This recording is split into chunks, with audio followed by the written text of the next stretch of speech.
Second question of exercise 14.1. 14.1 daily wages, we are considering it to be a class interval, and the number of workers means frequency. Class intervals given in the question: 500 to 520, 520 to 540, 540 to 560, 560 to 580, 580 to 600, and the number of workers for this is already given to us.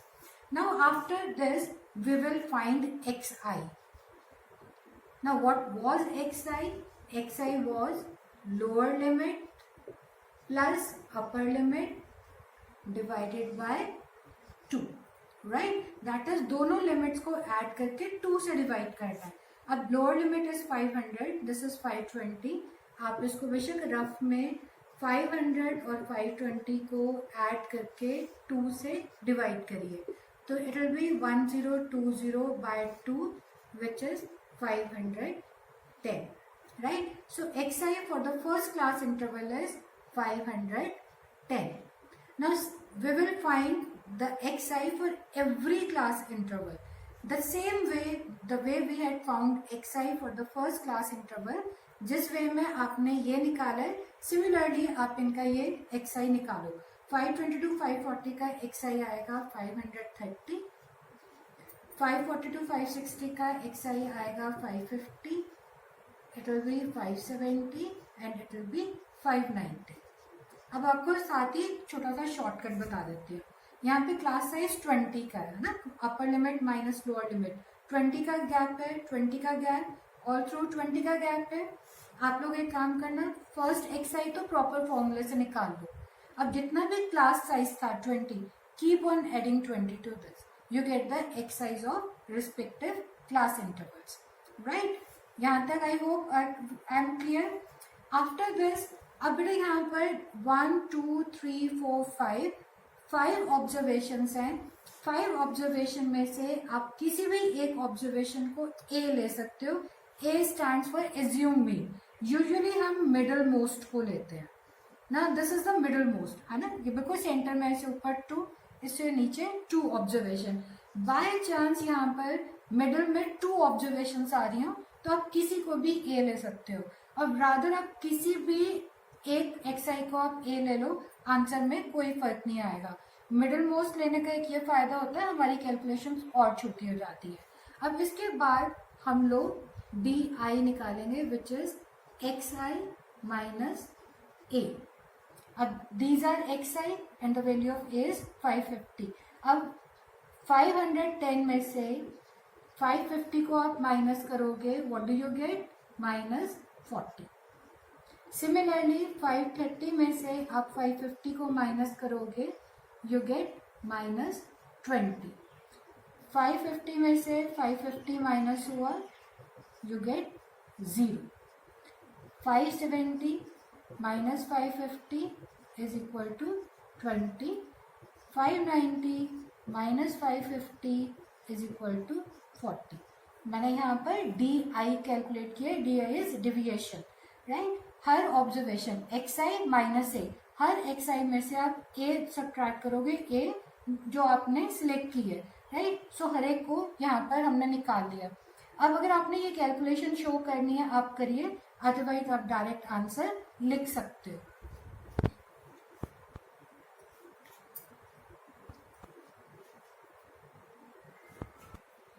After this we will find out fi di.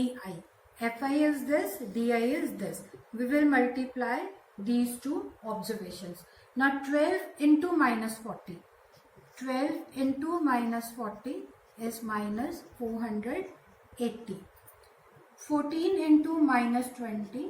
14 into minus 20 is minus 280. 8 into 0 is 0. 6 into 20 is 120, and 10 into 40 is 400.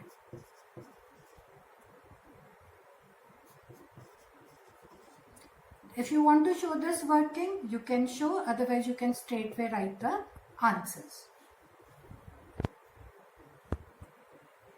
After finding FIDI, we will find the sum of FIDI. ना ये दोनों observations negative हैं, तो इसलिए इनको पहले add कर देते हैं बिकॉज दोनों का सेम साइन है. It will be -760. Same way इन दोनों का सेम साइन है, इनको ऐड करोगे आप लोगों को मिलेगा 520. अब सम निकालना है, ये नेगेटिव है ये पॉजिटिव है, ऑपोजिट साइन मतलब सब्ट्रैक्ट करना है. 760 में से 520 सब्ट्रैक्ट होगा, we get 240. अब इन दोनों में से ग्रेटर नंबर है 760, so sign of the greater number will come. So that is sum of FIDI is -240. Negative वालों को अलग से ऐड करो, पॉजिटिव को अलग से ऐड करो, फिर अकॉर्डिंगली सब्ट्रैक्ट करके साइन लगा दो. After this we will find the sum of the frequencies. चलिए ऐड करिए, देखिए कितना आता है. It is 50. Now we are using assumed mean method, so mention this using assumed mean method. Now the formula for this is x bar means mean equal to a plus sigma fi di over sigma fi. a क्या चीज है? assumed mean. Sigma FIDI that is sum of FIDI जो हमने -240 निकाला था. Sigma FI में frequencies का सम. अब हम इधर डालते हैं इनकी values. A is 550, sigma FIDI is -240. दो साइन आ रहे थे इसलिए मैंने इसको ब्रैकेट में लिख दिया. And sigma FI is 50. Right. After this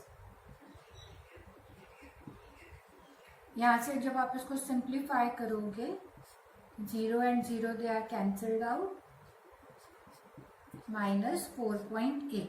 550 that is 550 -4.8.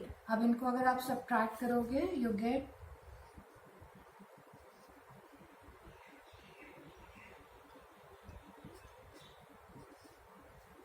Right.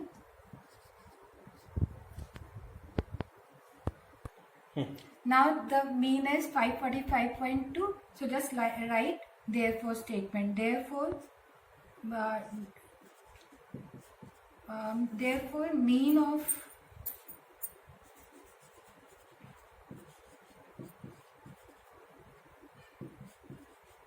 daily wages is rupees 545.20. So that is, इसका मीन का मतलब ये हुआ कि ये जो डेली वेजेस गिवन थे वर्कर्स के, इसका मतलब है on an average every worker is getting 545 rupees 20 पैसे. So this is the mean of this question, and here we have used the assumed mean method. If you want to cross check, you can do this question by using direct method also. आपका answer तब भी same आएगा. इसके बाद I'll pick one more question and I'll be doing that question by using step deviation method. In my next video, I'll be solving that question. Thank you.